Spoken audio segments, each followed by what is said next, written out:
Welcome to Behavioral Health in the New Normal, a podcast developed by Prestige Community Resources, aimed at bringing healing back to our community through knowledge, expert advice, and positive messaging. The show is a joint venture between the Department of Behavioral Health and Prestige Community Resources, funded by SAMHSA in response to the challenges currently impacting our communities. Hosted by Paul Wells Sr., who uses over 30 years of extensive clinical social work experience to conduct insightful interviews with experts and professionals on a wide range of topics that impact the Washington, D.C. community. From behavioral health crisis to education to financial hardship and anything in between. This show will provide information and insights that will surely make a difference in your life.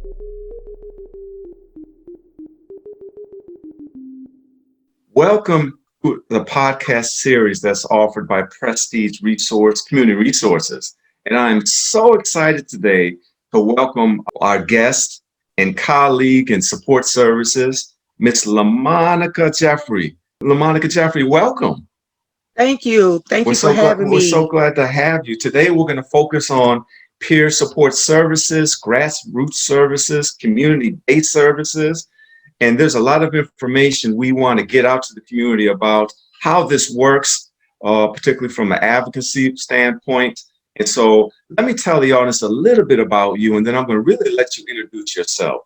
LaMonica is a strong advocate, and she operates a peer and recovery support center in the District of Columbia called Revise, Inc. Revise is located, I think, in Ward 5. Is that right? Yeah, absolutely. Okay.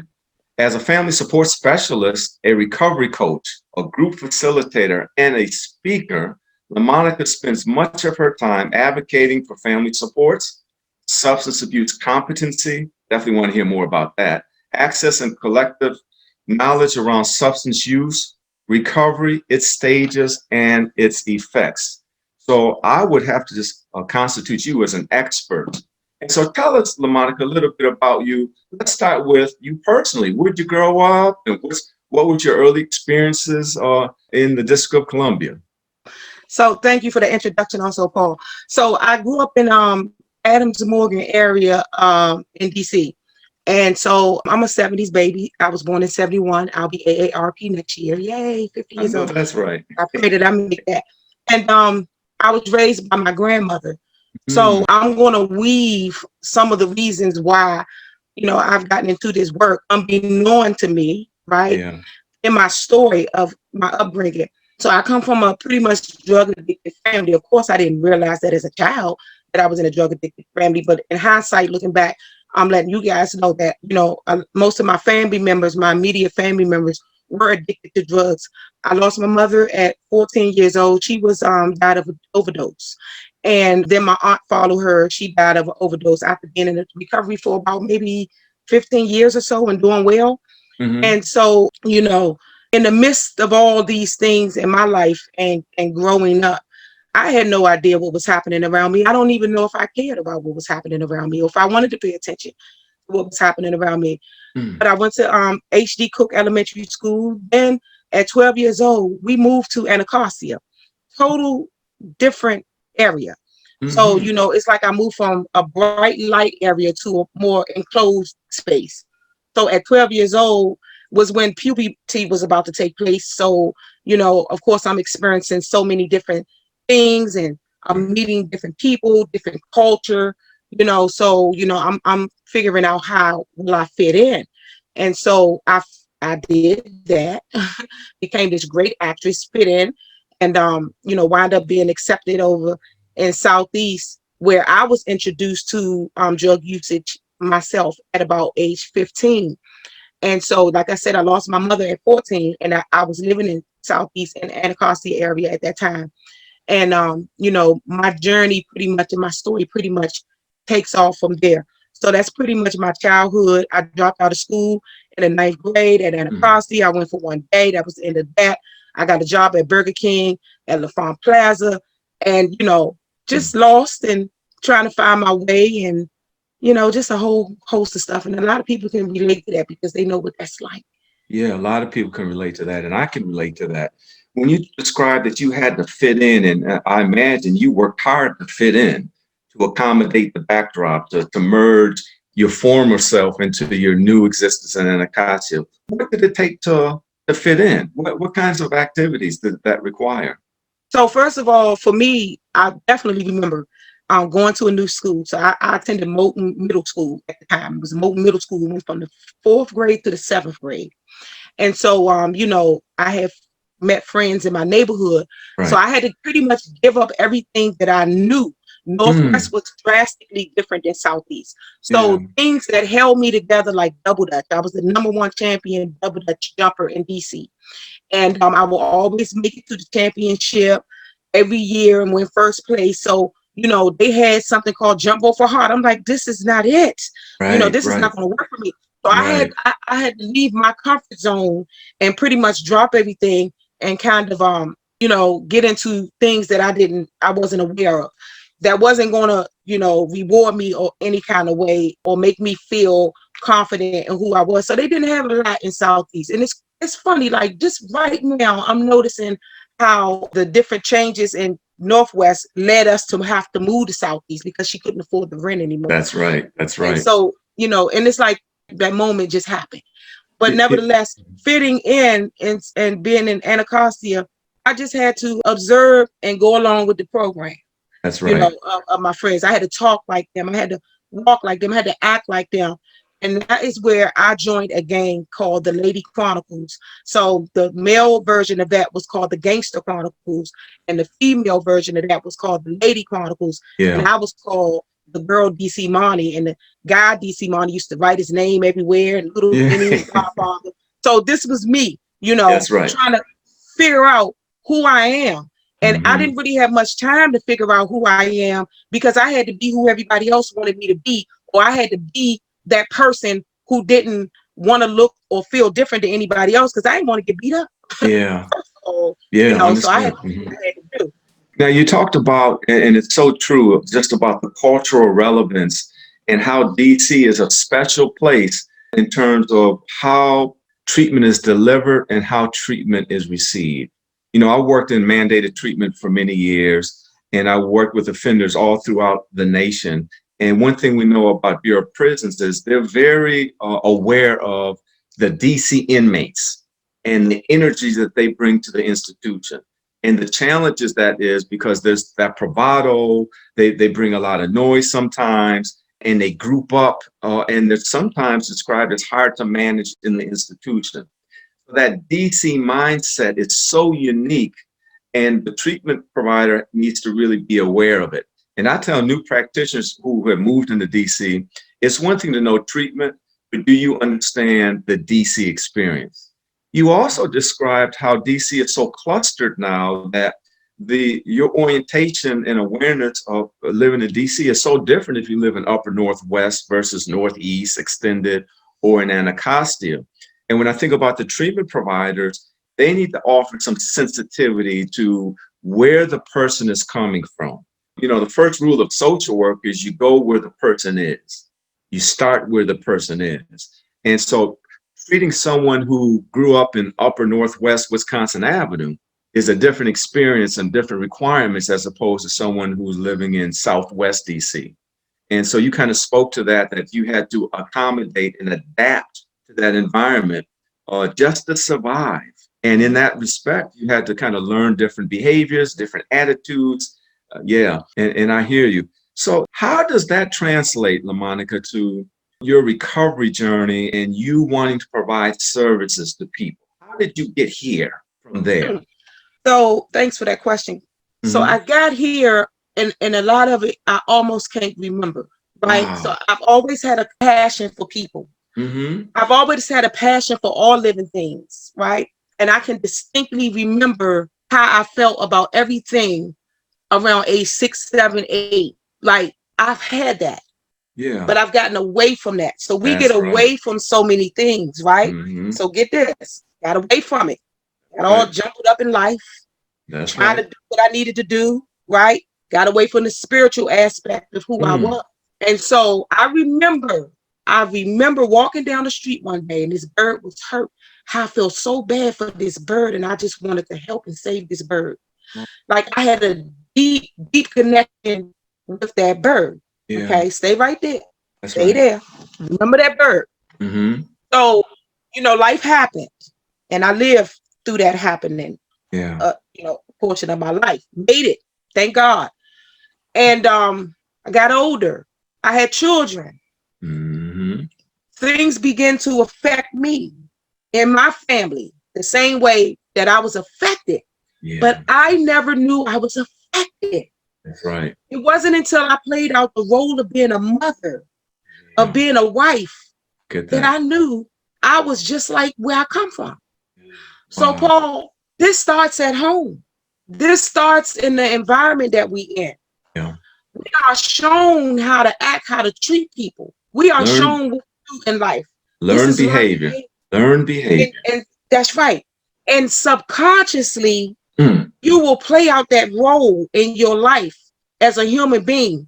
And that's why you hear people say, I don't know why I do what I do. That's right. Because nobody's talking to them about the tape that's always rolling in the background.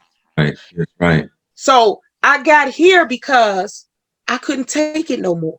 My nerves couldn't take it. What couldn't you take? What was the condition? I couldn't take the stress that I got older and my body started feeling the physical aspects of what my life was. And I got tired of feeling depressed. I got tired of feeling tired. Yeah. I got tired of having the same people around me and the same things kept happening every day, right? Even if I met new people, it was the same because I was the same person. So I said, well, God, I want to change who I am so I can get some newness in my life. So I had to reach back and figure out how do I do this? So I started being connected to things that were inspirational and figuring out how people got from here to there. And this is where the peer work come in at, right? Okay. So I had to figure out how people got from here to there, right? And that was some hard work. And I imagine you weren't able to do that, take that inventory and go through that experience by yourself. You needed a guide, didn't you? You did it by yourself? All by myself. Without a coach, without a guide, without a counselor, without a therapist. Without any one of those things, I did it by myself. So let me tell you. Come on. I feel like peer work was developed off of what people already was out here doing. That's right. So just like I feel like Twitter was developed because so many followers already are in existence. So all they did was put it on a virtual platform and just let people follow people virtually. Same thing with peer work. So peer work has been around, in my opinion, since God knows when. It sure has. Paul, I can credit all the strangers in my life to where I am today. Yeah. Because people would come up to me and say things to me, and I didn't know what to do with that then. It was something that I needed later. So I had to go back and pick up all those breadcrumbs people left behind. Yeah. And I started piecing my life together. Okay. And I respect the journey, and I respect the motivation to change and the desire to want something different for yourself and the courage it took to rethink, dismantle, and reconcile some of the pain and trauma that you've experienced in life. It would have been so much easier, I imagine, if you had direct exposure to a peer support specialist who could kind of help you accelerate the process, and you wouldn't have to bump your head quite as many times as I'm sure you did to try to get it right. And I think you're speaking about the value of peer support, and that someone who's already gone through this transformation process, who's come from a similar experience, who has a formula that they're willing to offer to you for free. They got the formula. That's right. Right? Is that the value of peer support? That's the value of peer support. Look at that. And I was saying previously, peer support to me was made up from what people were already doing. It was in your natural environment. It was always there. It was always there because somebody helped me, but it just wasn't packaged as in terms of somebody naming it peer support. So there were people who had been where I wanted to go. There were people who will see me and say, I see you. You were where I was when I was young. You need to stop. You're different from the rest of them. I was pointed out of the crowd, Paul. Peer support was in my life. And that's why I honor and take on this role as peer support. And I am thankful that I went through the journey and bumped my head as many times that I did because I am an awesome peer supporter. Yeah. Because I know what it takes to go back in there and do the work. Because you have to go back in there. For anybody that's willing to do that, for anybody that's willing to heal, you have to go back in there and you have to do that work. So I'm thankful for my journey. And I'm thankful that I had to do this the hard way, because I know I have more information about healing. Absolutely. And it's reliable information. It's accurate information. And you went through a divine experience, right? You said, I went the long way, the difficult road, but it matured me in such a way that now I can really be a beacon of hope for other people and an effective guide to help them navigate out of their pain, out of their experience. You know, you talked about that depression. You talked about, I heard you say it. In recovery, they talk about you have to hit a bottom. And sometimes the bottom isn't a physical bottom, meaning arrest or I lose my home. A lot of times it's an emotional bottom, that I get to this point of despair that is so overwhelming that the only option I have is either to fix it or to allow it to take me out of here. And so you made a decision at some point that, you know what, I got to fight back. First of all, I got to break this cycle and this transfer of pathology from my family. It keeps going from generation to generation. And I have to be that change agent to stop this transfer. And so you did your research, you explored. Isn't it interesting how in our natural support system, there are people always available to give us information if we would just be available to hear it? And sometimes it takes us to hit the bottom before we can hear anything, right? Pain produces sometimes the best results that you can imagine. So tell me, man, I'm excited. I hear your passion. Tell me about this Revives Inc., this peer-run and operated support center you developed in DC. Tell me about that. So Revives Inc. was founded in 2013 while I was just laying around in the house.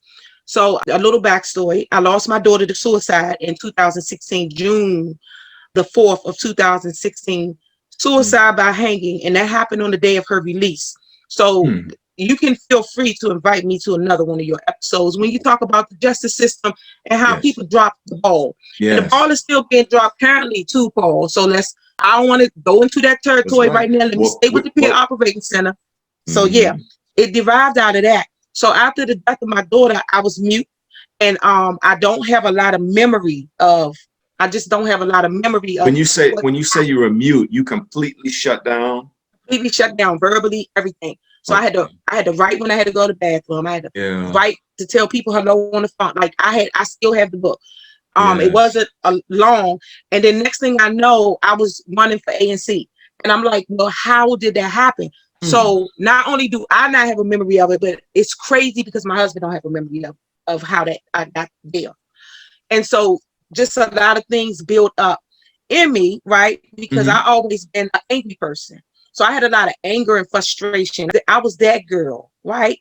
Pissed off at everything. I just didn't, but I always got upset about this when you bullied the small guy. So I was always an advocate for the small. Yeah, I never went along with things, that people did to hurt other people because I felt like I was that person. And when I discovered my voice, I started using it. And then I started using it on behalf of others. And so Revives Inc. was established in 2016 in November. And the reason why I chose the name Revives is because you can't, you cannot start your life over, but you can rewrite some of the things in your life. So, you don't have to take the story and ball it up and throw it in the trash. We're just going to make some changes. We're just going to revise some stuff. We're going to make some modifications. We're going to revise some things, right? Yeah. And so I like that because I had to do that. I had to revise some things in my life and make some new changes and move forward. And it was that simple. So Revising is the name and making changes moving forward is the tagline. Simple. And Nike, just do it, really was something that always stuck in my head. And I never knew what that meant, didn't care about it, looked at it, seen the words, but then it began to mean something to me. Once you grow and develop yourself, you start seeing things differently. That's right. They have meaning. Everything wound up having meaning. Yeah. Can you tell our audience, what does the peer support worker do? How do they deliver the service, coordinate the services? What's their job description? So audience, peer support workers will, when you're ready, say, hey, share with you some of the journey of their life that they have been on. They will provide or assist you with resources that you need because they've utilized most or all of them, or know how to tap into those resources to give you, once you develop your person or family-centered plan and say, hey, I've always wanted to do this, or I need help with that. So we will be, we're like resource brokers. We're your cheerleader on the sideline. Yeah. And we also need you to turn your head left and right and know that we were where you were, but we reaching our hand out to you so you can cross over here. Yeah. And let you know we are here. This is where you can be. Because remember, we were there. Because That's right. a lot of people don't think that, they think their life is so bad. Oh, I know you saying you did this, but for me, the way I do my peer work, right? Every peer support is not created equal. That's right. But I like for us to work on forgiveness. That was my breakthrough.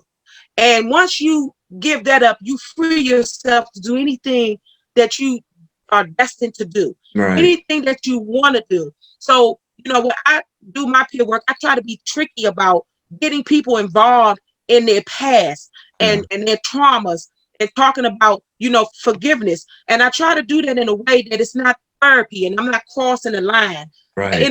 just putting it on you to come clean. And so I use a lot of me, I use my open book stories to deliver that information and make them interested. How do you prepare your peer specialists? I mean, do they receive an orientation? Do you supervise them? How does a peer specialist become equipped with a basic skill level? One thing I know about treatment, especially from a substance abuse treatment perspective, as it relates to people in recovery. And I tell my interns from Howard University and some of the other universities that you have to make sure your stuff is settled enough to be able to help someone else. We know that this field draws people who have had pain experience. It invites us in. We want to help other people, especially if we've surrendered and recovered and reconciled some of our pain. But our stuff has to be pretty intact and stable before we can help someone else. So how do you prepare or encourage peer specialists to be in the best position to help others? So we do have an orientation. So peer workers come certified by DC Department of Behavioral Health. So they have gone through training. Okay. They have gone through 80 hours of working in the field, just to get their feet wet. But to be honest with you, all peers are not ready for this work. That's right? And they just it's just the truth. They're not. And it's sad because, as much as we want to hype the peer work up, it is an awesome field. And it is very much evidence-based, proven to be very effective. But we can't just put anybody out there just to say we got these numbers or we doing this, we got this many people trained in the district. We can't do that because that is not helping the community. And so for Revive Inc., we do train, we do orientate our peers around, this work. And we also personally set up give each individual employee a self-care checklist. And they are to put down and let us know, what they like, what they don't like, what will, open up a can of worms for them. Like this, they fill out this guide and they turn it back in to me or my assistant, and then we look over it to assist them and make sure we put them in the right places, right? Because some people will say, well, they're not ready to be in this place. So for instance, I like to use what you have as a gift or you feel as though is a gift and not just put people anywhere because that's not going to work for Revive Inc. It's not going to work for people. So we name our peer support specialists. So for instance, we have an art peer support specialist because art is how this woman recovered. One of our employees, recovered. And so we made her the art peer support specialist. And that's simply because she can tell her story about how art, got her into recovery. And it was unbeknown to her. Absolutely. She had no idea that art was going to be that thing. She never knew it. Absolutely. So, yeah. So it does sound like you're very aware of the strengths that your peer workers present with. And it's obvious too that you try to match up the service, meaning the client or the consumer, with the best prepared or equally prepared staff person. And you are sensitive that many of your staff have to receive some orientation, and there has to be some expectation around how they deliver the service. Another rule of social work is not to cause one pain. There's an obligation that we don't inflict more injury through reckless intervention, right? So I really support and applaud you for having your staff do self-checks, making sure that they're attuned and aware of their limitations, right? And the limitation might just be that there's certain topics and issues that are just too big for me right now to support someone else in, because I'm still struggling with it, right? And so I applaud. Let me ask you this. You know, there are so many treatment models around how to treat someone with substance abuse. There's the medical model, there's a vitamin deficiency model, there's a learning theory model. I mean, there's just so many different theories. Let me ask you a question. What is your thoughts or notion about the cause of substance abuse? Why does an individual become compromised by drug use? Do you have some thoughts on that? Pain, Paul. Pain. Well, you said it. Pain. You Pain.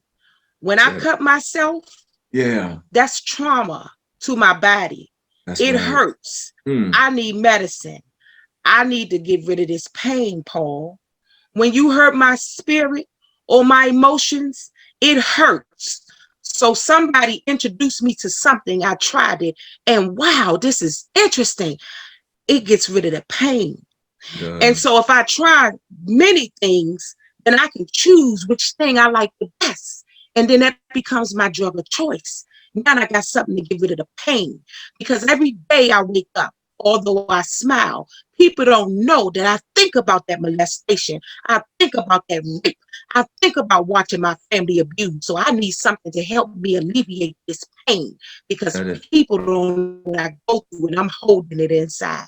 Pain, Paul. You're right on the money with that. Trauma. You know, this whole trauma stuff, you know, the trauma work, PTSD, post-traumatic stress disorders, was originally reserved for combat veterans, right? So that's where the focus began. And we knew that veterans in combat came back because of exposure to trauma.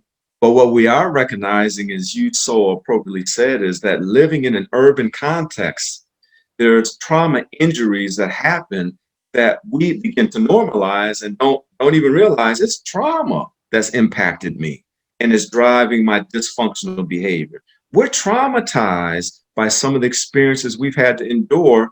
We haven't talked about it, right? We don't tell people about it, but we endure it, and it comes out through substance abuse, poor mental health, poor decisions and relationships. Oh man, there's a menu of things that become very destructive in our lives as a result of the trauma that we've experienced. Listen, does treatment work? I mean, does treatment in DC work? Does treatment, and I'm talking about really substance abuse treatment programs, do they address the trauma? Are they designed and equipped? Oh, I'm so glad you asked. No. They do not address the trauma. Every meeting that I get on, you know how they photobomb pictures, people getting pictures of our meeting bomb meetings. So they could be talking about spaghetti and meatballs, and I'll talk about trauma in the chat box, since we virtual and don't nobody want to talk about the elephant in the room. I talk about the elephant in the room. So nobody talks about trauma, just like they don't talk about youth and substance abuse. And you know why? Because they don't know what to do about it. They don't know what to do about it. And the sad part about it is that the trauma causes additional trauma in the young people that's at home, or the people in the neighborhood that's sending the kids. The trauma, you're handing it down. So the young people are inheriting the trauma based on the behavior that they see you with. So we just walking around, just demonstrating, you know, what to do when we're in pain, how to get along with people when things don't go our way, just argue about it. We demonstrate that to our kids. So it's a lot of, you know, things that we have to do to help. But the government and rules, well, let's talk about the government, because the government is they umbrella over us all in the District of Columbia, our local government, politicians. And you got to talk about, people don't like talking about it because most of them work for them. That's But right. I don't work for them, and I'm thankful that I don't. I quit Yeah. the federal government just so I can say what I want to say. It gives you a Because somebody freedom, got to tell the truth. That's right.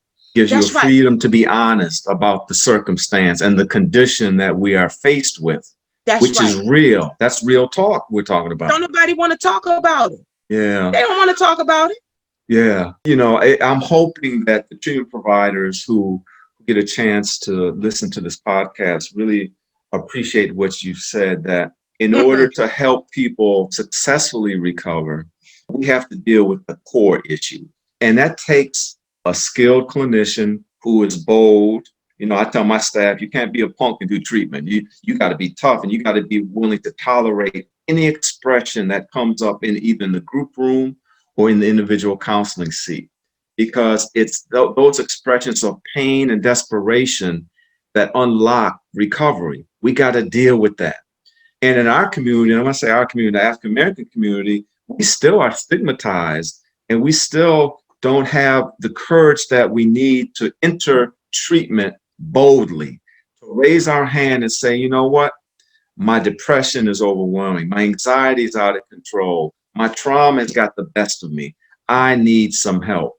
So I am going to have you back. There's no doubt you're coming back, because I want to hear more about criminal justice and the services they provide for reentrants and the preventive services, if there is any, help particularly our young adults do a detour around DC jail. We don't want that to be the destination route for our young men and women in the District of Columbia. Listen, in this last couple of minutes, we have to talk about this pandemic. Got to talk about it because it's real. And everything that we used to do, we now have to do differently. And from a treatment perspective, and I know in your program, in your agency, you've had to make adjustments now to keep yourself safe, your staff safe, and the consumers who benefit from your support. So what's different now at Revise, now that there's a pandemic? Do you have to operate differently now? We do. So let me let you know, we are new. So we are grant funded with an opioid grant to support the Live Long DC that the mayor has her initiative. So we are very new. This is our first grant, so we were able to do more things. We went into it hard, right? And so we wound it up on Zoom for a while. And then we said, no, we got to go outside and do some outreach. Okay. So I'd rather be out in the air, in the opening, absolutely, and do what I can do than to be enclosed in a space. So we went outside and we attempted to get people to go along with the social distancing and things of that nature, and did the best we could under the circumstances. But what we did was we started moving to online groups, and so by way of Eventbrite, people were able to come on, very good, and participate in those groups. Very good. But prior to that, we sent out letters to other nonprofits and organizations, core service agencies, and say, hey, if you have any consumer, because we knew that they couldn't see people, and we were getting a lot of people who were saying, I can't get in touch with my case manager, I can't do this and that and that. So people were just flying under the radar on their little jobs. That's right. Oh, I get to work at home. That's everybody's dream, work at home. And they were really flying under this radar. And these people were out here hurting, right? So I had people up 800 Martin Luther King Avenue, and they was like, I can't get in touch with my case manager, and they just felt left out and just, like it's in the middle of nowhere. So we sent letters out letting other organizations know for free to send your consumers over, and we will serve them online. So I wanted us to all share our resources so that we can help people on a larger scale. My God, Paul, why is that hard to do? This is not a competition. Is that a competition? Look at that. But the design, some people can't come over. Yeah. Well, I respect the invitations you offered and the complications that came with that, because historically, the treatment vendor experience has been very competitive, right? We have limited resources. We're all trying to get a piece of that resource, and therefore we're competing against the other support systems. But the power and the magic would be in the collaboration, shared resources, shared thinking, shared involvement, shared commitment to a common good. And I think that's what you're advocating for, and you're really stressing up, not only within your agency, but throughout the District of Columbia. LaMonica Jeffrey, man, I'm feeling you today. This has been a wonderful experience. There's so much more information I want you to share. We have to have you come back. Yes, absolutely. Your passion and commitment is undeniable.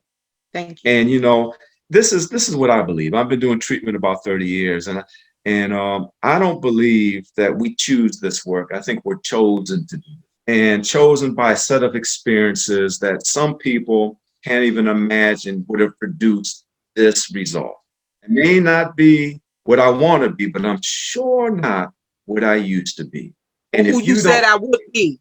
oh, come on now. And if you don't notice the change, as a matter of fact, if you don't see my former self, then I must be doing it right, because I don't think the way I used to think. This has been exciting. Man, we gotta get you on the schedule. Matter of fact, I'm looking at the calendar now, but we can get you to come right back. But Gotta say one thing, Paul. Can I say one please, thing? So for all the other organizations and agencies out there, come on. don't be afraid to accept help from peer support centers, because we don't bill Medicaid. You can have your dollar. We just want to help. So you can keep your dollar. So if you were ever afraid that we were taking your consumers or clients that I call people, we're not. We just wanted to give away our resources on top of yours to keep people engaged. So we had things that we were able to offer, such as gift cards and PPE and things like that.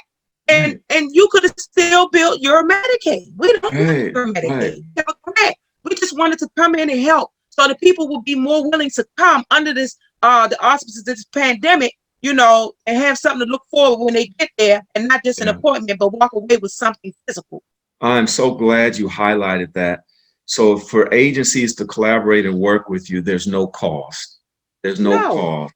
So there should be no reluctance to invite you and your team in to help supplement and support their ongoing services. And it's a valuable service that you're providing. Yeah. And I want to give a shout out to Prestige. Please. We collaborated. I came over. We did an outreach. Yeah. Consumers got gift cards. The place was packed. The director was floored. Okay. Yeah. Because Revised Inc. came in. Real Barnett came in. We got together and we did that. I want to give a shout out to HIPS. Yeah. For the outreach event that we did. Yeah. Their numbers skyrocketed and more people took the initiative to get tested. People were excited about their results because they was afraid. And I want to give a shout out to Beacon Health Options as well. Thank you for sending your consumers over, your clients that I call people, over to us, and we being able to serve them. Thank you for your collaboration. Yeah. Ms. Jeffrey, I don't even want to conclude this podcast. We Me can go on and either, on. because I could talk about this all day. Let me do this. Can you share with us your contact information? How can people get in touch with you? Because I know once this gets broadcast, your lines are going to blow up. What's the best way to reach out to you? So my number is 202-769-3200. Okay. And my email address is LaMonica, LaMonica, at revise, REVISE, Inc.org. Okay. LaMonica, in closing, what do your friends call you? You do know. I used to tell everybody my name was Monica because I hated LaMonica. Oh, but my name was LaMonica. Oh, yeah, I did. Really? Okay. I believe LaMonica is a beautiful name. Yeah. LaMonica. I didn't hate the name. I hated the girl. Yeah. So that's a whole nother podcast, Paul. Yeah. Please do one on personal development. I think that's podcast number 3. We're going to do a series. You think I'm playing? You think I'm playing? We're going to have you back, and it's going to be real soon. Ms. Jeffrey, we wish that you continue to impact the community. We are praying for you that you will be sustained in your energy, and that you have the stamina to undergird your commitment. Again, your passion is undeniable. So I thank you. And I thank you on the behalf of families, children, citizens of the District of Columbia, and really as a representative of someone who lives in the United States of America. Because I think you have a model and a package that if we can duplicate in different places, healing can manifest itself. And we might mess around and get people clean and sober at the same time. So thank you. Thank you. Thank you. Yes. And you're going to hear from us soon. Thank you. You have a good day, okay? Thank you for having me. Take care and be safe.